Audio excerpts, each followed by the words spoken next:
Hi, welcome back to our Sproutable Parent Q&A. Every time I get a parent who asks me, when do I talk to my child about sex? How do I talk to my child about sex?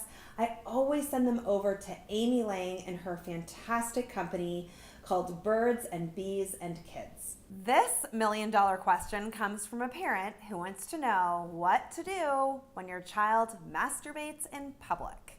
Amy, help! One of the things about being a toddler or a preschooler is that you don't have any boundaries, and so some kids will figure out pretty early on that it feels good to touch their private parts. You know, we've all known that 3-year-old boy who's got his hand down his pants and is hanging on to his penis like nobody's business, and that 3-year-old girl who's figured out that it feels good to rub her privates. So when your children, if your children, figure this out and they are touching their privates in public, a couple things that are really important. First of all, you need to understand that this is a completely typical behavior. We see this all the time in young children. So there's that. Second of all, it's really important not to shame them if they are touching their privates in public.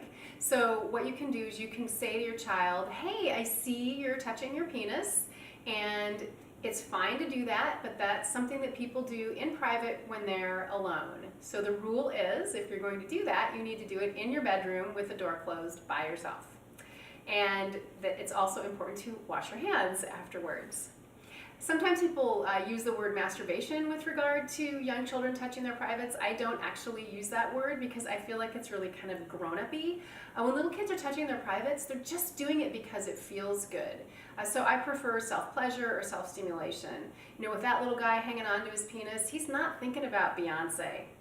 He's probably bored. It's been a long day. It's self-soothing. Calms him down. So please remember when you're engaging with your kids about this that A, they're learning about their bodies, B, it is really harmful to them to shame them about their natural curiosity and their ability to make them themselves feel really great in this special way.